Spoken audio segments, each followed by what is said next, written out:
Olá, meus amigos, paz seja convosco, que Deus possa abençoá-los grandemente em nome do Senhor Jesus Cristo. Hoje eu estou mais feliz, Porque está aqui do meu lado a minha esposa, pastora Gisélia. Boa noite, paz seja convosco. Estou muito feliz de estar aqui, estou com saudades dos irmãos e fiquem ligados, porque hoje Deus vai falar conosco. Tem uma palavra abençoada para o seu coração, casais. Para quem não conhece ainda, essa é minha esposa, pastora Gisélia. Nós somos casados há 21 anos. 21 anos não são 21 dias. E eu gostaria de lhe dizer que o nosso casamento é uma bênção. Eu não me lembro de nenhuma briga assim que chegou ao extremo, coisa parecida, vou voltar para a casa do meu pai, vou voltar para a casa da minha mãe. Não. Nós tivemos ajustes, sim, porque o nosso casamento não era esse mar de rosa que é hoje. Mas eu me converti, nós fomos mudando, fomos ajustando, e o nosso casamento hoje é uma bênção de Deus. Esta mulher que está do meu lado é a melhor mulher do mundo para mim. Eu tenho certeza disso, que Deus moldou ela, moldou a mim também, e hoje nosso casamento é uma bênção, porque eu estou aqui hoje para falar sobre casamento. Hoje, dia dos namorados, eu trouxe a minha esposa para orar e pedir para que Deus fale com você e que Deus me use, e o seu casamento também seja uma bênção de Deus, porque é essa a vontade do Senhor. Então, neste momento, a pastora Gisélia vai orar. Peça agora para que o Espírito Santo me use, por intermédio da sua santa palavra, para falar com você, com seu cônjuge, e as mais ricas bênçãos do Senhor possam vir sobre a sua vida hoje. Por favor, pastora Gisélia, ore. Amém. Convide Jesus para estar no seu casamento. Convido a você a fechar os olhos e orar comigo neste momento. Senhor, meu Deus, meu Pai, estamos diante da Tua presença, Senhor, neste momento, Pai. Primeiramente para Te louvar, Te engrandecer e exaltar o Teu santo nome, Senhor. E eu Te peço, Pai, que o Senhor venha usar o Teu servo hoje com graça, com misericórdia, Senhor Jesus. Que o Senhor possa usar ele para falar conosco, Pai. Que nós possamos abrir os corações, Senhor, para ouvir mais de Ti. Que possamos receber, Senhor, tudo aquilo que o Senhor tem para nós nessa noite, Pai. Eu creio, Senhor, que essa palavra que o Teu servo vai pregar foi direto do Seu trono para os nossos corações, Pai. Então eu Te peço, Senhor, usa Teu servo nessa noite, Pai. Usa, Senhor, para falar conosco e que possamos, Pai, estar com os corações abertos, Senhor, para receber mais de Ti. Eu Te louvo e eu Te agradeço. Amém, Jesus. Amém. Glória a Deus. Obrigado, pastora Gisélia. E eu queria dizer algo a você. Depois que eu aprendi a beleza do casamento e que eu aprendi a conviver com a minha esposa, entendendo a beleza que existe nela, e aprendi a desfrutar de um relacionamento a dois, então, mais do que nunca, eu concordo com as palavras do Senhor Deus, que disse: não é bom que o homem esteja só. Verdadeiramente, com uma esposa, com uma mulher, é melhor. Com mulher é melhor. Eu tenho certeza disso e eu concordo plenamente com essa declaração de Deus no capítulo 2 de Gênesis. Por falar nisso, eu me lembrei agora de uma história e eu queria lhe contar antes de liberar a minha esposa aqui.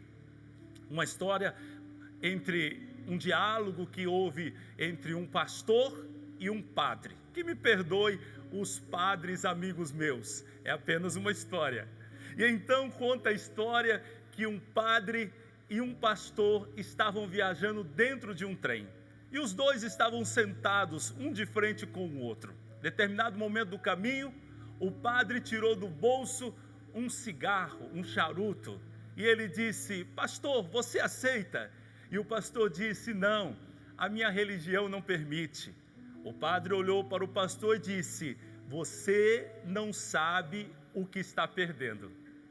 Seguiram adiante. Mais à frente na viagem, novamente o padre tirou do bolso uma garrafinha pequena de uísque e olhou para o pastor e disse: pastor, aceita um pouquinho de uísque? O pastor disse: não, a minha religião não permite. O padre disse a ele: você não sabe o que está perdendo. No final da viagem, então chegando ao destino, desceram os dois do trem, e o pastor então olhou para o padre e disse: padre, foi um prazer estar contigo, mande um abraço para sua esposa. E o padre disse: não, eu não tenho esposa, a minha religião não permite. E o pastor deu um sorriso e disse: você não sabe o que está perdendo. Verdadeiramente, é melhor ter uma mulher, é melhor ter uma esposa, sempre é melhor, desde que você aprenda a viver um casamento, desfrutando de um relacionamento a dois. É isso que eu vou tentar trazer hoje para a sua vida através desses princípios. Muito obrigado, minha esposa. Te amo. Eu também te amo, querida. Glória a Deus. É melhor ter uma esposa. Glória a Deus.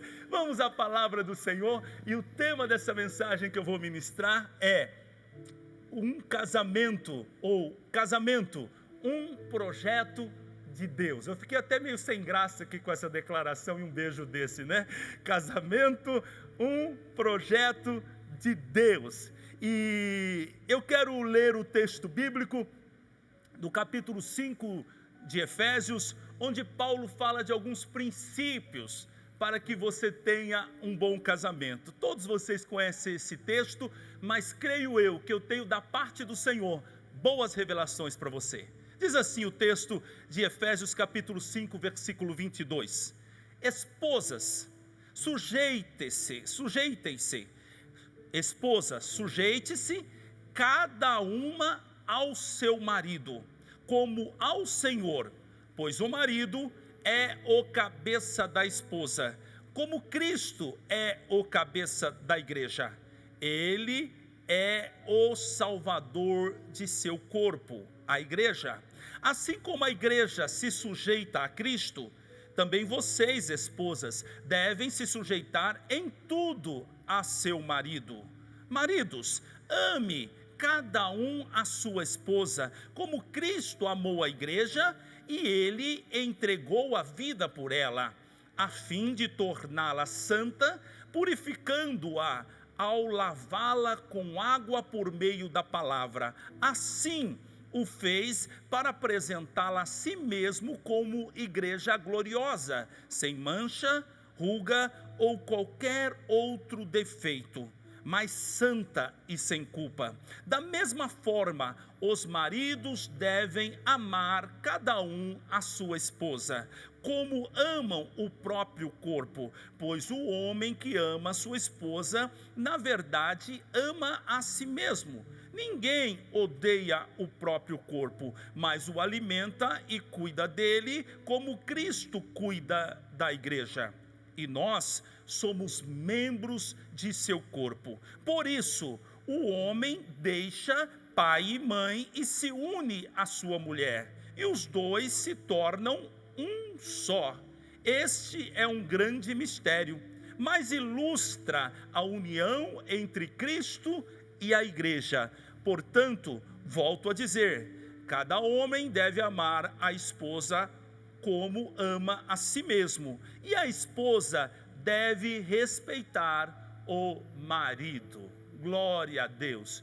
Muitas informações importantes nesse texto, mas deixa eu primeiro contextualizar algo importante nesta mensagem. O casamento sempre foi algo muito importante para Deus. Deus estima o casamento.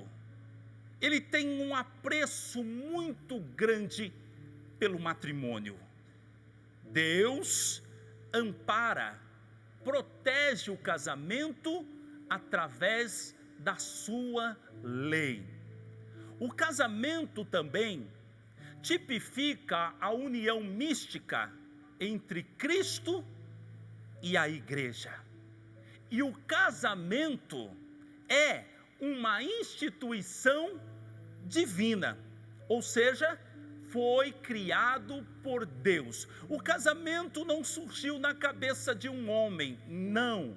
O casamento foi estabelecido e ordenado pelo próprio Deus. Pense nisso. Você vive uma união, você vive uma verdade que foi estabelecida pelo próprio Deus. Está lá no livro de Gênesis, capítulo 2, versículo 18. Disse o Senhor: não é bom que o homem esteja só. Far-lhe-ei uma companheira, uma ajudadora que lhe seja idônea.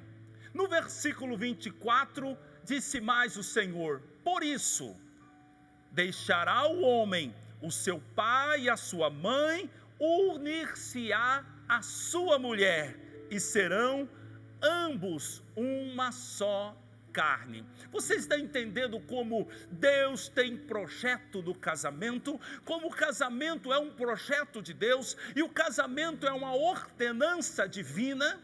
Deus tem um zelo muito grande pelo casamento, e a proteção e a manutenção do casamento sempre foi uma preocupação de Deus. Você pode ver isso nas próprias leis e mandamentos do Senhor. Em Êxodo, capítulo 20, versículo 14, disse o Senhor: não adulterarás. Observa que essa lei é para a proteção do casamento. Em Mateus 19, 6, disse Jesus Cristo: o que Deus uniu, o homem não separe. Um mandamento, novamente, para a proteção do casamento. Em Êxodo capítulo 20, versículo 17, disse o Senhor: não cobiçarás a mulher do teu próximo. Observe que Deus está protegendo o casamento.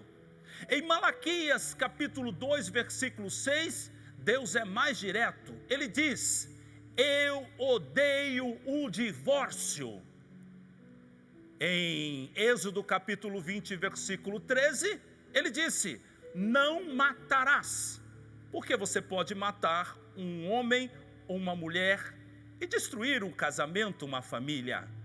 E em Malaquias capítulo 2, versículo 14, Deus disse: tenho contra ti que foste desleal à mulher da tua aliança. O Senhor está dizendo: porque você quebrou a aliança do casamento, eu tenho isso contra ti. Eu tenho isso contra ti. E deixa eu fazer um adendo aqui no começo desta mensagem. Porque volta e meia eu vejo alguém tentando justificar o divórcio, e essa pessoa me diz: a questão é que não foi Deus que uniu, foi eu que me casei errado, foi eu que escolhi o homem errado. Preste atenção, entendamos as verdades bíblicas.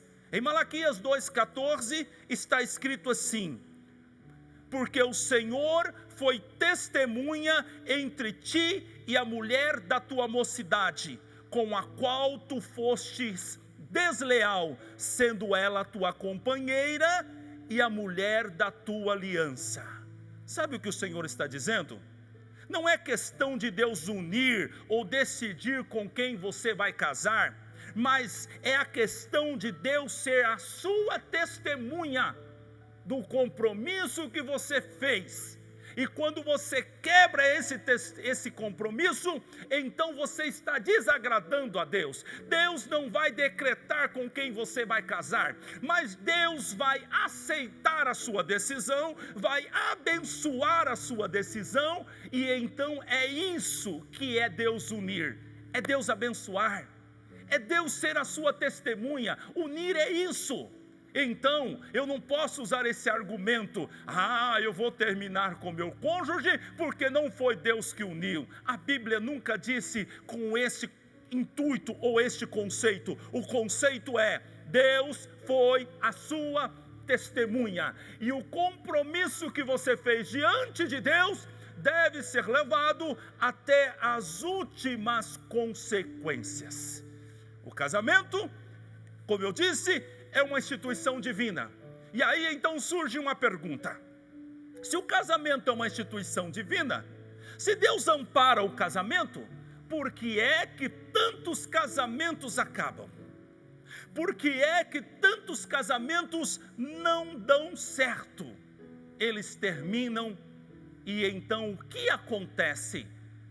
Por que isso acontece, melhor dizendo? Tenho para mim que há 3 problemas que impedem a harmonia e a subsistência do casamento. 3 problemas que eu quero trabalhá-los aqui com você hoje. Primeiro deles, a falta de obediência aos mandamentos do Senhor. Esse é um problema que pode fazer com que o casamento termine antes da hora. Falta de obediência aos mandamentos do Senhor. E eu quero fazer uma observação aqui. Você não pode esperar que o seu casamento dê certo aplicando a ele regras do mundo. Mas é o que algumas pessoas fazem. Elas seguem os conselhos do mundo e elas tentam trazer para dentro do teu relacionamento ou para dentro da tua casa os princípios, a cultura do mundo e espera que o casamento dê certo. Não é o que disse o salmista no Salmo 1? Bem-aventurado é o varão que não anda segundo o conselho dos ímpios. Versículo 2: antes tem o seu prazer na lei do Senhor, e nela medita de dia e de noite. Mais que feliz é a pessoa que não anda segundo o conselho dos ímpios. Eu não posso esperar que o meu casamento dê certo se eu não obedeço a palavra, e eu estou trazendo princípios do mundo e tentando aplicá-los no meu casamento. Isso não pode dar certo. Eu preciso olhar para a palavra, e um dos principais problemas que fazem casamentos terminarem antes da hora é justamente isso: a falta de obediência à palavra de Deus. O texto que nós lemos em Efésios capítulo 5, a partir do versículo 22, há 2 princípios claros, há 2 ordenanças claras para o homem e para a mulher. Diz assim a Bíblia: marido, ame a sua esposa como Cristo amou a igreja. E diz a esposa: esposa, se sujeite em tudo ao seu marido, assim como a igreja é sujeita a Cristo. Eis aí o problema. Eu quero afirmar para vocês: 90% dos problemas do casamento estariam resolvidos se os cônjuges seguissem esses 2 mandamentos: o homem amasse a mulher e a mulher se sujeitasse ao homem. Vamos começar com os homens aqui, os cavalheiros na frente. Maridos, disse o Senhor, ame a sua esposa. E aqui, nesse texto que lemos, nós entendemos aqui a maneira que o Senhor espera que você ame a sua esposa. Primeiro, você precisa amar a sua esposa com um amor sacrificial. Versículo 25: ame cada um a sua esposa como Cristo amou a igreja e Ele entregou a vida por ela. Primeira coisa, você precisa amar a sua esposa como Cristo amou a igreja. Como Cristo amou a igreja? Ele amou até a morte. Ele entregou a própria vida pela igreja. Isso se chama amor sacrificial. É muito para você?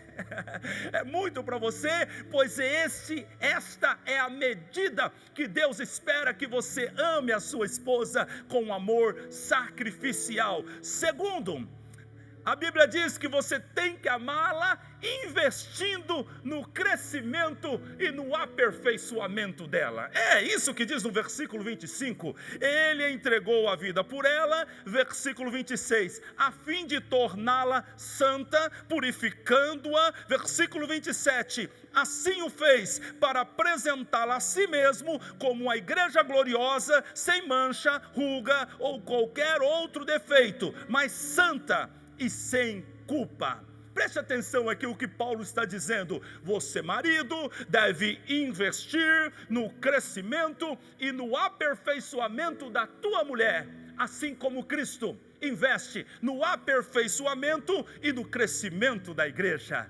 Terceiro princípio deste amor aqui, disse então Paulo: da mesma forma, os maridos devem amar a cada um a sua esposa como ama o seu próprio corpo. Como deve ser esse amor? Na mesma proporção que você se ama. Aleluia. Primeiro, o amor precisa ser sacrificial. O amor precisa gerar investimento e crescimento na tua esposa. Terceiro, o amor deve ser proporcional ao que você se ama. E às vezes isso é tão difícil, porque o marido, ele investe mais em si mesmo do que na esposa, ou então investe no carro dele, mas a coitada da esposa está precisando ir ao dentista, e o marido está comprando uma roda nova para o carro dele. Não, você precisa amar a sua esposa do mesmo jeito que você ama a si mesmo. O que você deseja para si, você precisa desejar para ela. Quarto, versículo 29, ninguém odeia o próprio corpo, mas o alimenta e cuida como Cristo cuida da igreja. Outra característica desse amor, um amor que gera cuidado e supre as necessidades. Amar só de palavras não é o suficiente. Paulo está dizendo: você vai amar a sua esposa e você vai então cuidar dela e suprir as necessidades dela. Uau! Tem uma esposa que está dizendo aí: é esse marido que eu sonho, é esse tipo de marido que eu sonho, que me ame com amor sacrificial, que invista no meu crescimento e aperfeiçoamento, que me ame como Ele mesmo e que cuide de mim e supra as minhas necessidades, pois é assim que Cristo faz com a igreja, e é assim que Cristo espera que você faça com a sua esposa. Isso é tão importante para Deus, que Deus, quando fala pelo ministério de Pedro, na primeira carta, capítulo 3, versículo 7, ele diz o seguinte: maridos, sejam sábios no convívio com suas mulheres e trate elas com honra, como parte mais frágil e co-herdeira do dom da graça da vida, de forma que não sejam interrompidas as vossas orações. É tão sério o cuidado do homem para com a esposa, segundo a ótica de Deus, que Deus diz o seguinte: se você não cuidar dela direito, eu não vou ouvir a sua oração. Em outras palavras, se você não cuida dela, eu não cuido de você. Se você não está preocupado com ela, eu também não me preocuparei com seus problemas. É mais ou menos isso. Em outra tradução, a Bíblia diz: maridos, vivam com entendimento. É necessário ter entendimento para morar com a mulher, para viver com a mulher. Elas são muito diferentes de nós. Elas pensam diferente, elas valorizam coisas diferentes de nós, e nós não podemos colocar as mulheres dentro da nossa caixinha. Isso seria um peso que elas não suportariam. Nós não podemos agora obrigar as mulheres a viver e pensar e agir e desejar as mesmas coisas que nós. Elas são diferentes. Graças a Deus por isso que elas são diferentes de nós. E nós precisamos, conforme disse Pedro, viver com elas com entendimento. Porque disse o Senhor: senão não ouça a sua oração. Não gaste tempo orando, porque eu não ouvirei a sua oração. Por quê? Porque você não vive com entendimento com a sua esposa. Deixa agora eu falar sobre a obediência da palavra com as mulheres. Meu amigo, segura ela aí, não deixa ela correr da sala agora. Eu preciso falar com ela. Efésios 5:22 está aí o mandamento do Senhor: esposa, obedeça e respeite o seu marido. No versículo 22 diz: sujeite-se cada uma a seu marido como ao Senhor. Olha o nível, como ao Senhor, pois o marido é o cabeça da esposa, como Cristo é o cabeça da igreja. Assim como a igreja se sujeita a Cristo, também vocês, esposas, devem se sujeitar em tudo a seu marido. Versículo 33 diz assim: a esposa deve respeitar o marido. Aqui há algo claro nesse texto: respeito e sujeição, na medida que a igreja respeita e se sujeita a Cristo. No primeiro versículo disse assim: sujeite ao seu marido como ao Senhor, no mesmo nível. Da mesma maneira que você honra, respeita a Jesus, assim você deve honrar, respeitar e obedecer ao seu marido. E alguém está dizendo aí: isso é loucura, isso aí foi escrito há milhares de anos atrás, as coisas mudaram, nós somos hoje muito mais emancipadas, somos liberais, o mundo mudou, pastor, essa pregação sua não combina. Eu quero dizer uma coisa: o mundo mudou, mas o homem na sua essência continua o mesmo, a mulher continua o mesmo, e Deus não mudou, porque Ele é o mesmo ontem, Ele é o mesmo hoje e Ele é o mesmo eternamente. Agora pense bem, você tem um carro da Volkswagen na sua garagem, e o engenheiro que criou o carro disse: você deve colocar 4 litros de óleo neste carro, mas esse carro você comprou ele em 1990, agora faz 30 anos que você tem o carro. Você vai mudar a quantidade de óleo que você coloca no motor por isso? Porque faz muito tempo? Não, se você fizer isso, o motor vai fundir. Assim também é o casamento. Aquele que criou o casamento estabeleceu as regras, e as regras são claras e imutáveis, e a única maneira do casamento funcionar perfeitamente é se nós seguirmos as regras da palavra de Deus. E então a mulher está dizendo: este mandamento é machista, eu não aceito isso. Deixa eu explicar algo aqui. A primeira coisa, quando você ler novamente o capítulo 5 de Efésios, preste atenção no que eu percebi quando eu lia esse texto nesta semana. Eu percebi primeiro que Deus, através do ministério de Paulo, fala muito mais com o homem do que com a mulher. Leia esses capítulos que nós acabamos de ler, você vai ver que Deus está, entre aspas, chamando muito mais a atenção do homem do que a mulher. Pedro também, é quase uma ameaça que ele faz aos homens: se vocês não viverem com elas com entendimento, então o Senhor não vai ouvir a vossa oração. Então, como eu posso dizer, a cobrança de Deus vai ser muito maior para os homens do que para a mulher, porque está escrito: a quem muito foi dado, muito será cobrado. Outra coisa importante que eu quero lhe dizer: existe uma ordem natural e divina de autoridade. Entenda o que eu vou lhe te falar. Deus, Pai, é o cabeça de Cristo. Cristo é o cabeça do homem, e o homem é o cabeça da mulher. Entenda isso. Isso é uma ordem natural de autoridade. Quando você olha isso aqui, você percebe que todos estão debaixo de sujeição. Quando se coloca esse rótulo apenas sobre a mulher e diz: a mulher tem que ser submissa, não, todos precisam ser submissos. O homem precisa ser submisso ao Senhor Jesus. Jesus obedeceu o Pai em tudo.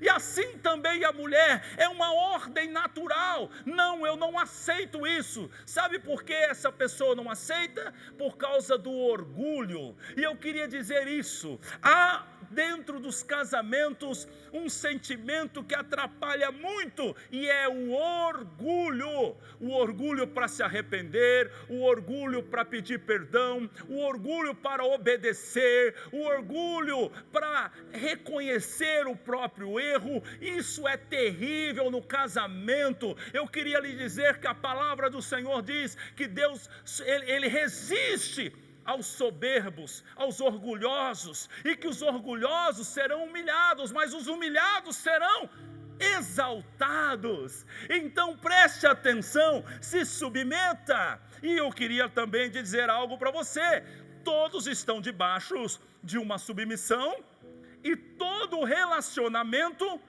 tem obrigações mútuas. Não é questão de você imaginar, mulher, que agora você tem um homem para, como um ditador, comandar a tua vida. Não, não. Se ele cumprir todos os princípios do amor, ele será agradável com você. Ele será agradável com você. E nós precisamos compreender que os relacionamentos têm obrigações mútuas. Por exemplo, no capítulo 6 de Efésios, no versículo 2, Paulo diz assim: filhos, honrem o seu pai e a sua mãe. Honrar significa respeitar, obedecer com respeito. Mas no versículo 4, o apóstolo Paulo diz assim: ó pais, não provoqueis a ira dos vossos filhos, não irrite os vossos filhos. Você percebe que o relacionamento tem obrigações mútuas, tanto do lado do pai, quanto do lado dos filhos. Assim também é no casamento. Todos estão debaixo de sujeição. E quando então a mulher obedece o marido, e esta é a ordem do Senhor, a esposa deve ao marido submissão, mas o marido deve à esposa o amor. Você observa que os dois devem, e assim deve ser porque Deus estabeleceu. E eu queria dizer algo para você, mulher: quando você está debaixo da autoridade do seu marido, você está debaixo da autoridade do Senhor. Não tenha dúvida disso. O seu marido, o Senhor é o cabeça do seu marido, ou seja, ele tem autoridade sobre o seu marido. Se você está debaixo da autoridade do seu marido, você está debaixo da autoridade do Senhor. E é claro, guardando as devidas proporções, e talvez o seu marido que não é cristão peça coisas absurdas para você, e você não deve passar por cima da palavra para obedecer o marido. Não, não, eu obedeço aquele que está acima. O Senhor Jesus Cristo é o cabeça do marido, e se o marido está me pedindo algo que Deus não quer, é diferente. Mas se o pedido do marido está dentro dos princípios bíblicos, e você não está debaixo da autoridade do teu marido, eu vou lhe afirmar, você também não está debaixo da autoridade de Jesus. Você também não está debaixo da autoridade de Deus. Quando a esposa está debaixo da autoridade do marido, ela está debaixo da autoridade do Senhor. E, escute isso, quando o marido ama a esposa, ele está amando o Senhor. Isso é uma verdade maravilhosa, porque Jesus Cristo disse: se você me ama, você obedece os meus mandamentos. Quando o marido ama a esposa, ele está amando ao Senhor. E quando ele não ama a esposa, ele não está amando ao Senhor. É muito sério isso. O Senhor é o centro do casamento. Deus criou e colocou Cristo Jesus como o centro do nosso casamento, do seu casamento. Ele é o mediador. Ele é o mediador, aleluia. Mas tem um homem em casa que está pensando, se não disse em voz alta: eu não consigo amar a minha esposa por causa do comportamento dela, ela não me obedece. E eu quero lhe fazer uma pergunta: a igreja é perfeita? Você conhece a igreja? A igreja somos nós, sou eu, você, a sua família e os demais irmãos que frequentam este local. Nós somos a igreja. E a pergunta é: a igreja é perfeita? Não, a igreja não é perfeita, mas assim mesmo, Jesus a ama e investe no crescimento dela. Então, você não pode me dizer que porque a sua mulher, ela tem um comportamento complicado, ou um temperamento, ou então ela não te obedece totalmente, que você então não vai amá-la. A Bíblia diz que você tem que amar. Amar não é uma decisão, é um julgamento, é uma obediência. Eu vou amar a minha esposa até o último dia que eu estiver nessa terra, porque o meu Senhor Jesus Cristo deu esta ordem a mim. E quando eu amo ela, eu estou amando a Deus. E porque eu amo a Deus, eu amo a minha esposa. Aleluia! Ame a sua esposa como o Senhor ama a igreja. Deixa eu te dar um testemunho sobre a obediência. Eu disse aqui no início, quando a minha esposa estava comigo, que nem sempre o nosso casamento foi tão bom quanto é hoje. No começo era bom, mas tinha algumas arestas que foram sendo podadas, ajustadas com o tempo. Isso é normal, completamente normal. E a minha esposa, ela é órfã de pai e mãe.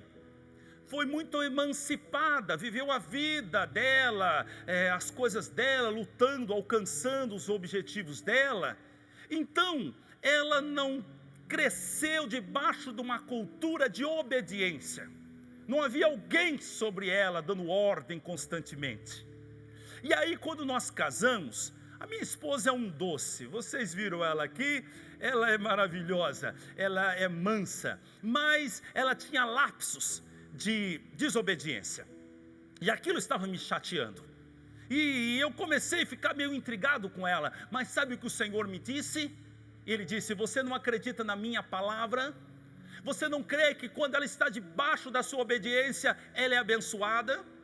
E quando ela não está debaixo da sua obediência, ela não está debaixo da minha obediência, e consequentemente ela não está sendo abençoada? E eu disse: eu creio, Senhor. E ele disse para mim: então viva isso. E eu parei de brigar com a minha esposa. E aconteceu duas coisas que colocaram tudo no seu devido lugar.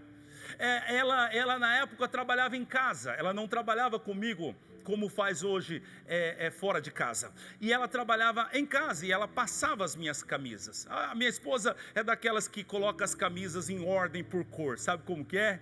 Brancas, bege, marrom, azul, preto, tudo certinho no guarda-roupa. Então eu queria que ela passasse as minhas camisas. E um dia ela disse: André, hoje eu vou trazer uma passadeira.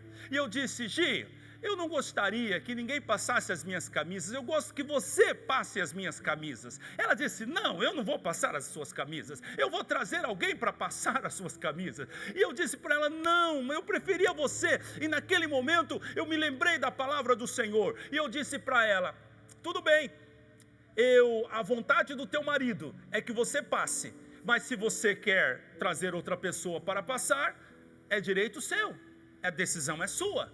E eu fui ao trabalho, e quando eu cheguei no final do dia, adivinha o que aconteceu? Sabe aquela camisa que você mais gosta? E então, eu tinha uma camisa que eu mais gostava, pois a moça foi passar essa camisa e queimou a camisa. E então, quando eu cheguei, ela estava toda sem graça, e ela disse: sabe o que é? É aquela camisa que você gosta, a moça queimou. E eu disse a ela: eu não te falei que a vontade do seu marido era que você não trouxesse ela para passar? Mas você insistiu. Mas ela não aprendeu. E passou mais alguns dias ou semanas, e então ela e a minha mãe resolveram ir a Franca, uma cidade vizinha. E eu disse para ela: Gi, não vá a Franca, eu não acho que você deva ir, eu não quero que você vá. E ela disse: não, eu vou, vai eu e a sua mãe. E eu falei: eu não quero que você vá, eu sou teu esposo. E eu, lembrando das palavras do Senhor, falei: mas se você insiste, faça o que você quiser.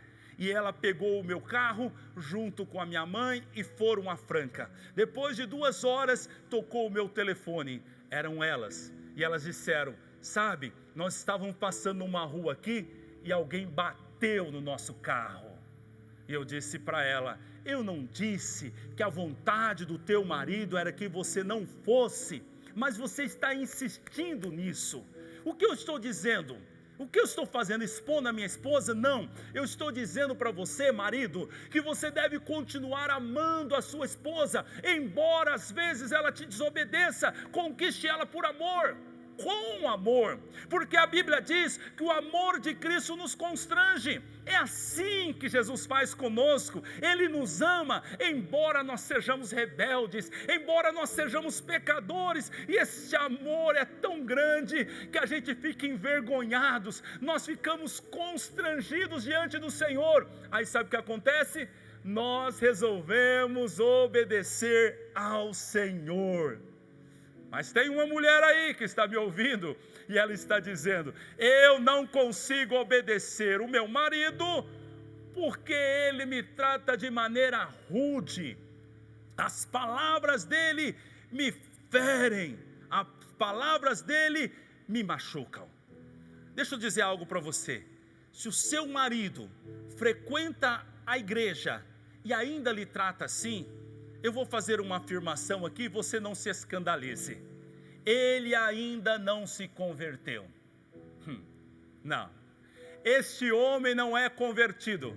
Ele é apenas um religioso que frequenta a igreja aos domingos, porque está escrito na minha Bíblia que aquele que está em Cristo se torna uma nova criatura. As coisas velhas ficam para trás e tudo se faz novo.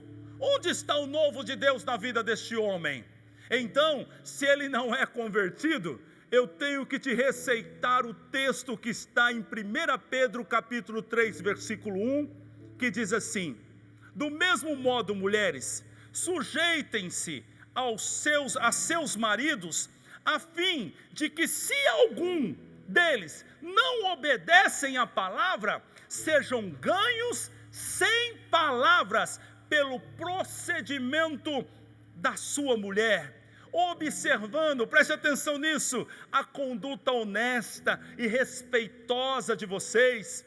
A beleza de vocês não deve estar nos enfeites exteriores, como cabelos trançados e joias de ouro e roupas finas. Pelo contrário, esteja a beleza de vocês, está dizendo Pedro, no seu interior, que não perece.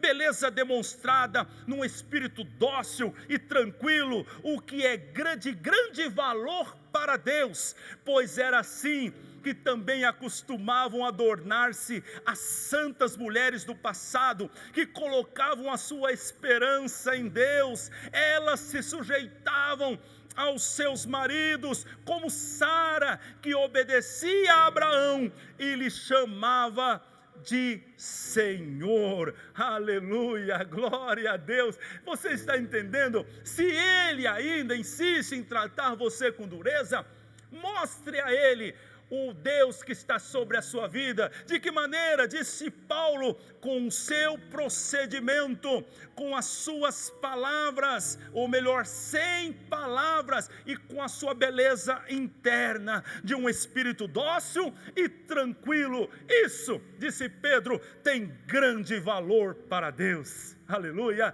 Segundo problema que impede a harmonia e subsistência do casamento: primeiro, a falta de obediência à palavra. Segundo, a falta de mudança comportamental. Mudança comportamental, segundo o dicionário, significa alterar a sua forma de agir para alterar os seus resultados. Vou repetir isso. Mudança comportamental significa alterar a sua forma de agir para alterar os seus resultados. E é isso que eu quero falar com você. Há pessoas que se casaram, mas querem viver uma vida como se fossem solteiros.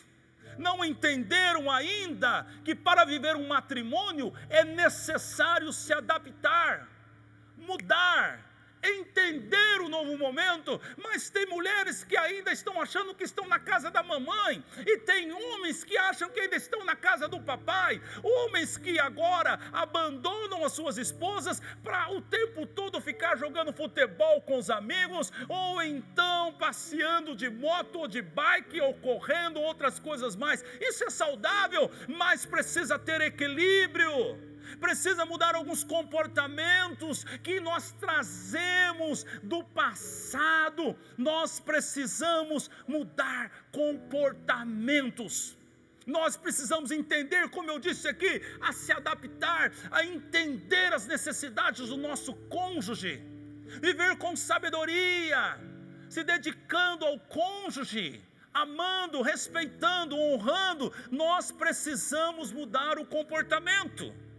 E a Bíblia, ela fala sobre 2 comportamentos que são terríveis, esses comportamentos, porque atrapalham a convivência do casal. A Bíblia fala sobre a mulher rixosa e o homem iracundo. Eu vou explicar o que é isso daqui a pouco. Esses 2 comportamentos impedem que todos os outros problemas do casamento sejam resolvidos. Porque esse comportamento impede o diálogo, impede o entendimento e os ajustes necessários no casamento. Por quê? Porque a mulher é rixosa, o homem é iracundo, e aí não tem diálogo entre si. Precisa mudar o comportamento. Escute isso, precisa mudar o comportamento. O comportamento que não muda tem acabado com muitos casamentos, e isso para mim às vezes é muito difícil de eu aceitar, porque eu atendo muitos casais, e aí tudo bem, o marido tem 65 anos, tem 70 anos, e aí você diz, poxa, vai ser difícil mudar, né, agora, e realmente é muito difícil, mas pessoas que são jovens, pessoas que estão no melhor momento do casamento, e o cônjuge está sinalizando todos os dias mudança, mas ele não muda, ela não muda. Precisa mudar o comportamento, homem iracundo.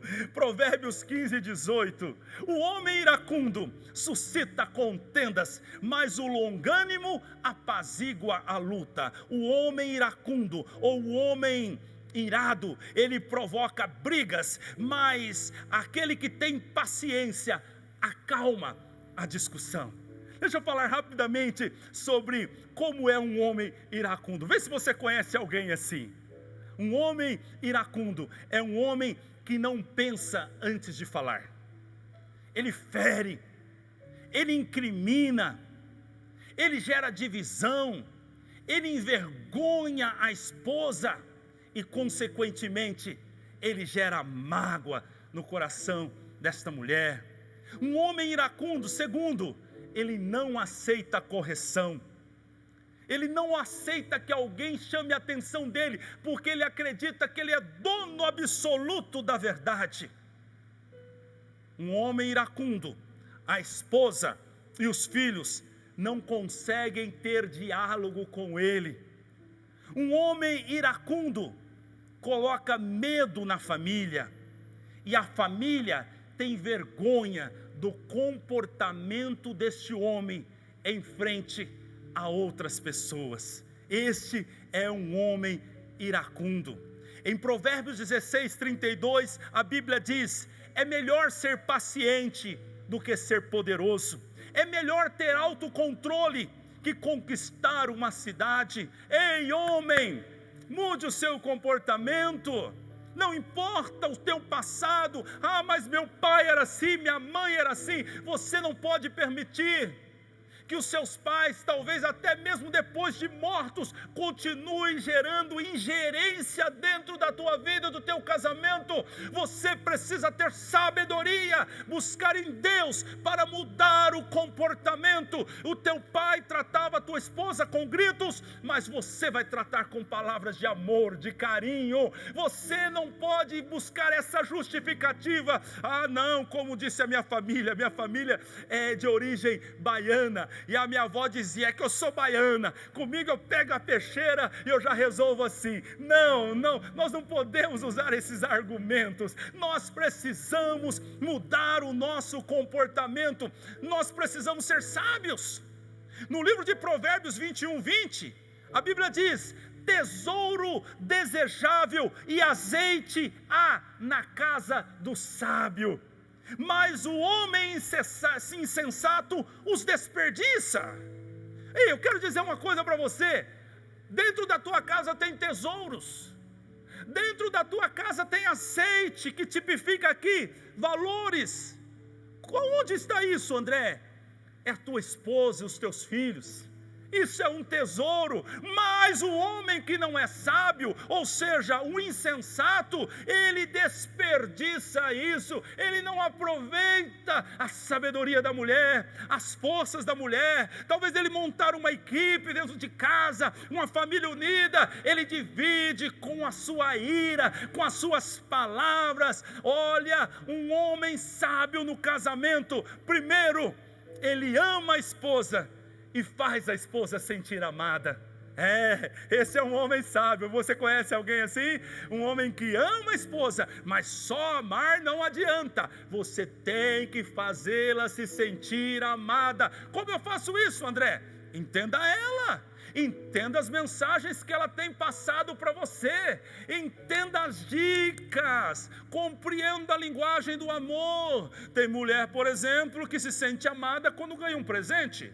Outra se sente amada, por exemplo, quando o esposo ajuda ela a lavar a louça. Outra se sente amada quando o esposo faz declarações para ela. Ei, marido sábio, ame a sua esposa e faça ela se sentir amada. Um marido sábio no casamento. Segundo, assume a liderança espiritual do casamento, não só a liderança humana. Tem muitos maridos que são bons para falar alto dentro de casa, né? Mas quando o negócio aperta, mulher, vai orar você. Mulher, vai resolver o problema na escola do menino. Ei, mulher, não. Um homem sábio assume a responsabilidade dentro de casa, mas também a responsabilidade espiritual. Ele é um sacerdote. Ele coloca a mão sobre a cabeça da mulher. É ele quem ora pelos filhos. É ele que acorda de madrugada e põe o joelho no chão na hora da dificuldade. É ele que assume o exemplo dentro de casa. Esse é um homem sábio. Terceiro, um homem sábio no casamento. Ele controla as suas palavras para não ferir a sua esposa. Quarto, um homem sábio no casamento está preocupado com o prazer da esposa e com as questões íntimas dela. Tem muito homem que não está preocupado com o que ela sente e nem com o prazer dela. Ei, homem, pare e acorda. Você precisa cuidar bem da tua esposa, e em todos os aspectos. Um homem sábio valoriza a sua esposa em público e a sós. Ao contrário de muitos que falam mal da mulher para a família. Você conhece alguém assim? É só chegar a sogra em casa, é só chegar o irmão, esta aí, ela que não fez direito, olha só o arroz que ela faz, ela não limpou a casa. Fale bem da tua esposa. Um homem sábio fala bem da esposa em público, mas também fala bem dela a sós. Ela precisa de um marido, assim como você fica feliz quando Jesus libera uma palavra para você. Fica ou não fica? Você é meu filho, eu te amei, eu não te deixarei, eu não te desampararei, estarei contigo, eu te ajudo. É bom ouvir isso de Jesus, não é?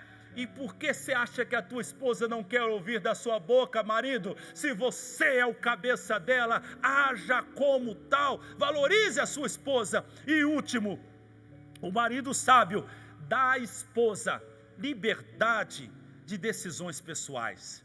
Uma coisa é eu ser, entre aspas, o cabeça da mulher. Outra coisa é eu colocar a mulher debaixo de um jugo. Uma mulher que não tem espaço para nada. Uma mulher que vive debaixo do meu controle a cada passo que ela dá. Não faça isso. Respeite o espaço da mulher. Deixe ela tomar as decisões pessoais que você percebe que não precisa que você esteja envolvido. Dê a direção e deixe ela ir.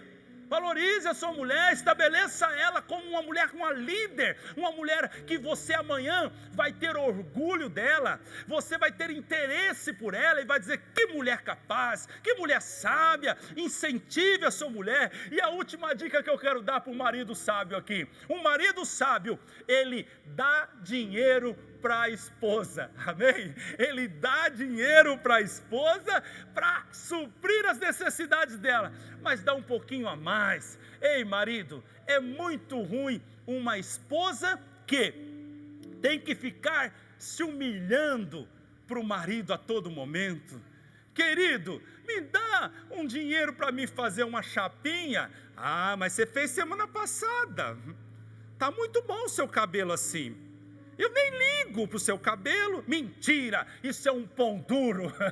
Ele é um pão duro, ele é um miserável. Ele não está te amando da maneira que ele deve te amar, a menos que ele não tenha dinheiro, porque se ele tem dinheiro, ele precisa dar. Ah, meu amigo, investe. Você investe, é igual poupança. Você investe de manhã, à noite você saca. Você precisa investir, dar dinheiro para essa mulher. Peraí, agora para as mulheres, deixa eu voltar para vocês. Mas a Bíblia diz também sobre a mulher rixosa. E eu separei aqui 4 versões do mesmo versículo para você sentir o drama, mulher. Preste atenção nisso aqui. Provérbios 21:19. É melhor, olha o que disse Salomão. Salomão tinha experiência com mulher, ele tinha muitas. Ele conhecia muito bem as mulheres. E ele disse: é melhor morar numa terra deserta do que com uma mulher rixosa e irritadiça. Olha só, é melhor morar numa terra deserta. Agora escute as outras 3 versões que eu separei aqui. Melhor é viver no deserto do que com uma mulher briguenta e amargurada. Outra versão: é melhor morar numa terra seca e deserta do que numa boa casa com uma mulher briguenta e implicante. Outra versão: é melhor morar no deserto do que com uma mulher que vive resmungando e se queixando. Salomão aqui, segundo as traduções, está falando da mulher rixosa, irritadiça, briguenta e amargurada, briguenta e implicante, resmungando e se queixando. Como que é uma mulher rixosa? Deixa eu tentar deixar mais claro isso aqui para você. Uma mulher rixosa é aquela mulher que briga por qualquer coisa. Uma mulher rixosa, ela vive resmungando o tempo todo. Uma mulher rixosa, ela vive se queixando de todas as coisas. Uma mulher rixosa, ela sempre está buscando uma discussão, parece um imã. Uma mulher rixosa, ela confronta constantemente o seu marido. Uma mulher rixosa nunca está satisfeita com nada. Uma mulher rixosa vive sempre amargurada e de mau humor. Ninguém suporta viver com uma mulher dessa. É impossível. Foi por isso que Salomão disse que é melhor viver no deserto, ou seja, sozinho, em solidão, do que viver com uma mulher dessa. Eu estou falando com você, mulher, para salvar o teu casamento. Não é possível. O homem chega do trabalho e quem tem lá? Uma mulher com a tromba grande. O marido chega do trabalho e ela já descarrega um monte de problema em cima dele. Ninguém suporta isso. Você pensa bem o que é um dia de trabalho, e a maioria das mulheres trabalham fora também hoje, mas se assim acontece, chegando em casa, os dois têm que dividir as responsabilidades. Mas entenda bem isso, Provérbios 14:1, toda mulher sábia edifica a sua casa. Quer conhecer uma mulher sábia? Ela edifica a sua casa, mas a tola, quer conhecer uma tola? Ela derruba, ela destrói com as suas próprias mãos. Deixa eu falar para você, mulher, algumas características de uma mulher sábia. Uma mulher sábia, ela evita brigas e discussão. Segundo, uma mulher sábia fala na hora certa, tendo como base a palavra de Deus. Uma mulher sábia honra, respeita e obedece o seu marido. Uma mulher sábia perdoa e esquece os erros cometidos pelo seu marido. Uma mulher sábia busca intimidade com Deus em oração e leitura bíblica. Uma mulher sábia se prepara para receber o marido, não com aquela camisa do vereador, não cheirando cebola, mas quando o marido chega, ela está bonita. Eu estava assistindo uma matéria num dos programas da televisão, e a mulher estava dizendo que o marido dela nunca viu ela sem maquiagem. Eu acho um exagero isso, mas ela sempre acorda antes dele e faz maquiagem para ficar bonito para ele. Eu acho que é um exagero, mas eu vejo muito de Deus nisso. Uma mulher que se arruma, que se prepara para o esposo. Não é assim que a igreja faz com Cristo? A gente capricha aqui para adorar a Jesus, a gente faz o melhor possível para Jesus. Assim a mulher deve fazer. Terceiro e último problema que impede a harmonia e subsistência de um casamento. Escute isso: a falta do domínio do Espírito Santo na vida do crente. É isso. Isso aqui para mim é a chave. É a chave que resolve tudo o resto. O domínio do Espírito Santo na vida de um cristão. A palavra de Deus, que é o próprio Jesus Cristo, é fundamental. Mas nós também precisamos do gerenciamento do Espírito Santo em nossa vida, o convencimento, o domínio do Espírito Santo. Nós precisamos ser cheios do Espírito Santo. Uma mulher cheia do Espírito Santo, ela não tem dificuldade em obedecer e se controlar. Um homem cheio do Espírito Santo, ele não tem dificuldade em amar a sua esposa. A operação do Espírito Santo na vida do homem lhe dá condições de mudar, escute isso, as suas ações e as suas reações. É muito importante isso. A operação do Espírito Santo na vida do homem lhe dá a capacidade de mudar as suas ações, mas também as suas reações. O comportamento, eu falei há pouco, fala de ação, mas o temperamento normalmente está ligado às reações automáticas. Você tem problema com o seu temperamento? Tem? O Espírito Santo pode lhe dar capacidade de dominar o seu temperamento. Olhe para Pedro, era um homem temperamental, colérico. Eu também sou colérico, mas tudo isso aqui está debaixo do domínio do Espírito Santo. Você pensa que às vezes eu não quero perder o controle? Eu não quero voar na garganta de alguém? Sim, mas o Espírito Santo me mantém seguro, debaixo de um controle absoluto. Olhe para Moisés também, colérico, e a Bíblia diz no livro de Números que ele se tornou o homem mais manso da terra.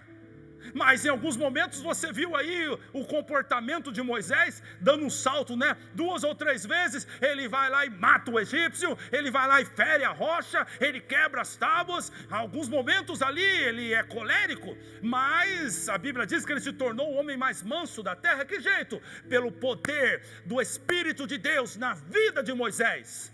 Nós precisamos do Espírito Santo para que o nosso casamento seja harmônico. Nós precisamos do Espírito Santo para que o nosso casamento dure. Ele precisa moldar o nosso comportamento, porque a Bíblia diz em Gálatas 5:22 que o fruto do Espírito, ou o Espírito, produz amor, alegria, paz, paciência, amabilidade, bondade, fidelidade, mansidão e domínio próprio. Aleluia! Você já pensou se você tiver isso lá dentro da tua casa?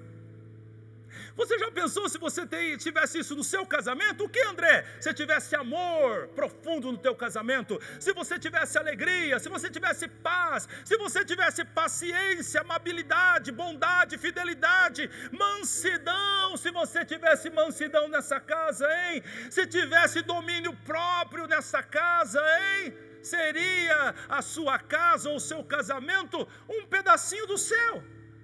Então o que está faltando lá? o Espírito Santo de Deus dominando ambas as partes. Está faltando ser cheio do Espírito Santo. Quem não tem domínio próprio, não tem o Espírito Santo dominando a vida dele ainda. Quem não tem mansidão, não tem o Espírito Santo dominando a vida dele ainda. Aquele que só tem alegria, minha irmã, quando vai lá e compra 10 pares de sapatos no shopping, é porque ainda não tem o Espírito Santo dominando a vida dele ainda, porque o fruto do Espírito é amor, alegria, paz, fidelidade, amabilidade, bondade. É isso que está faltando para que o casamento seja harmônico. Glória a Deus.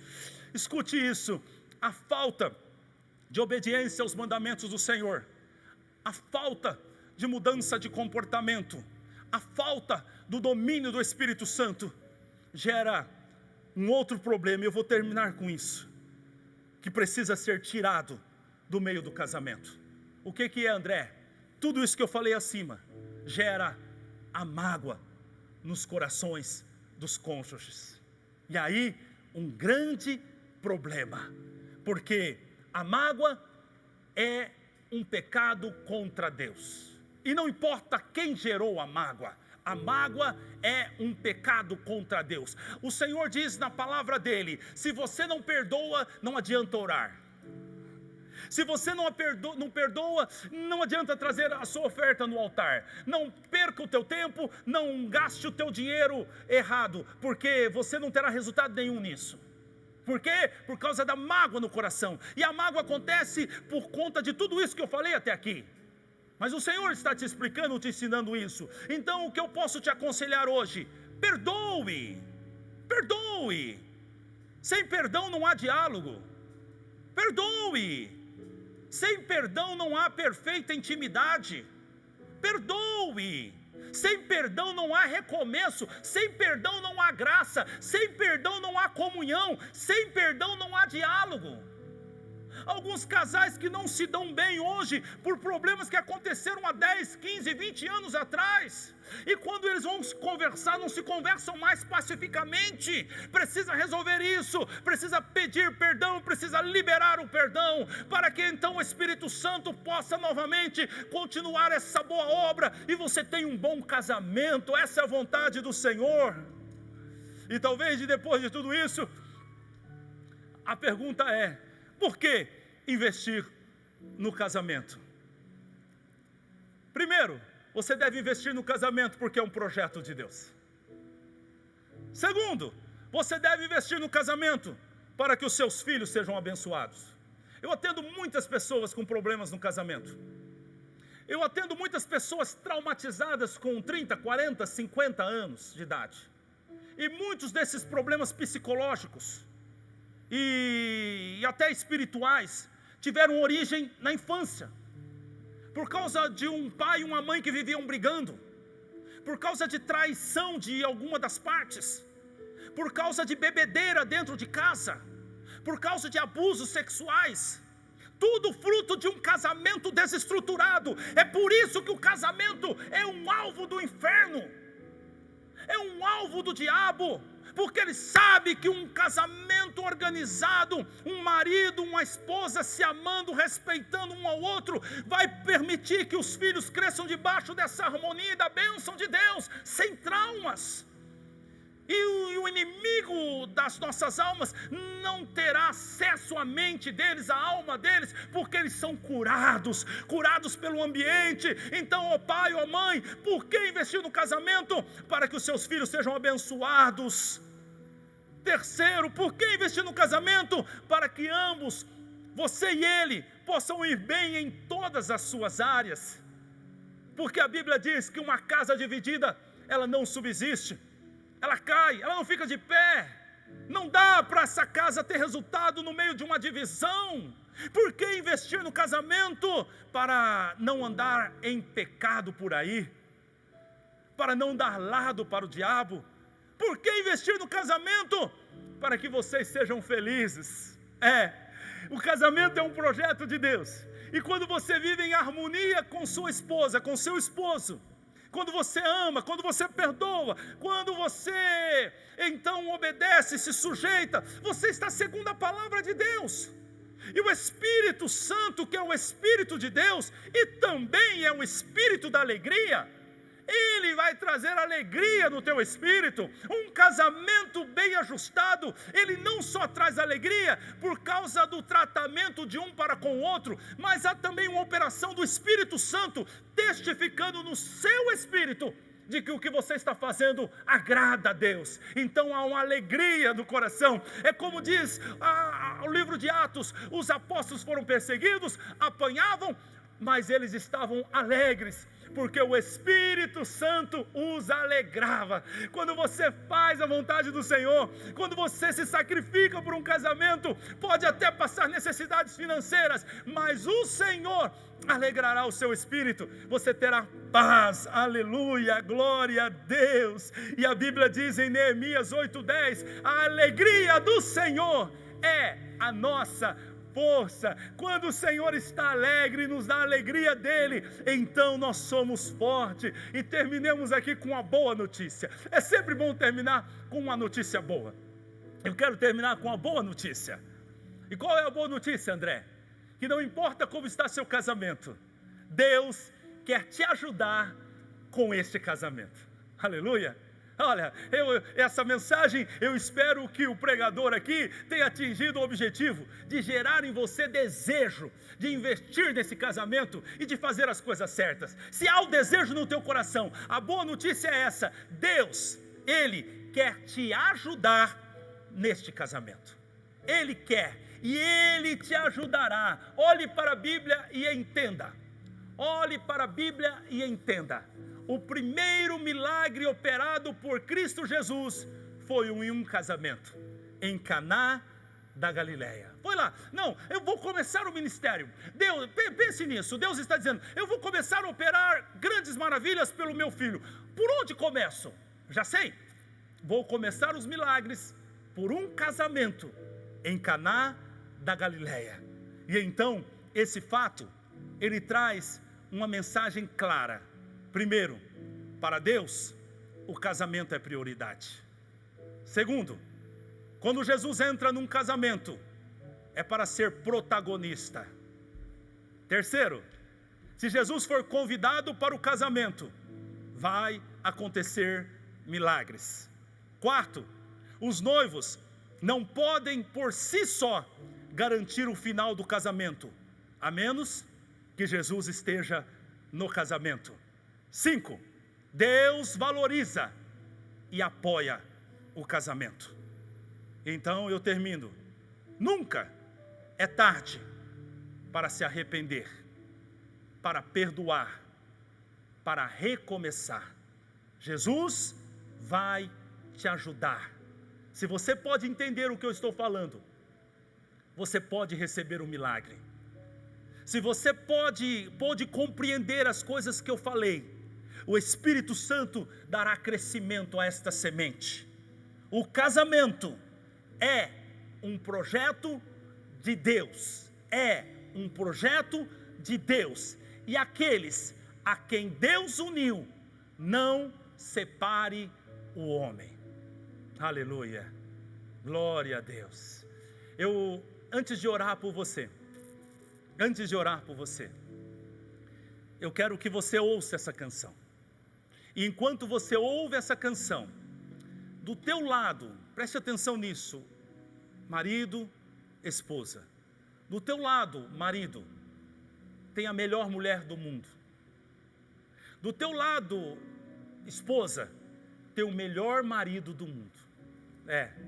Ele está aí do teu lado. Talvez o inimigo estivesse tentando para você terminar esse casamento. Eu quero dizer que é melhor, mais fácil, ajustar do que começar do zero. Com Jesus é mais fácil.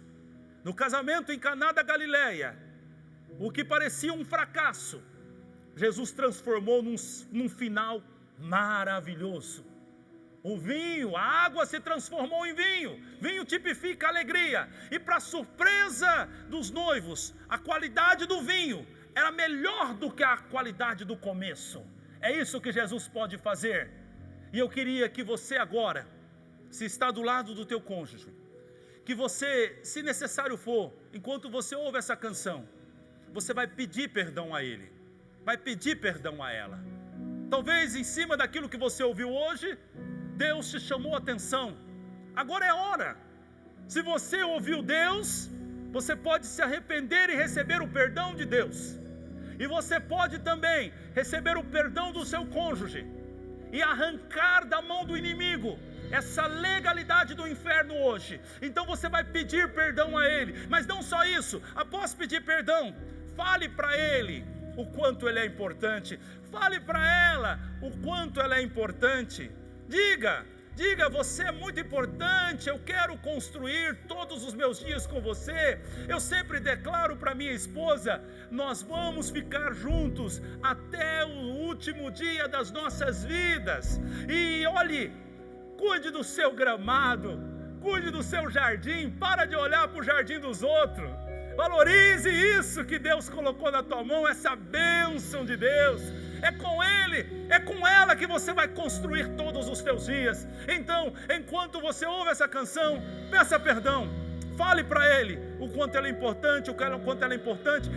Não esquece não, aproveita e dá um beijo na boca. É muito bom, não é? Adoremos ao Senhor.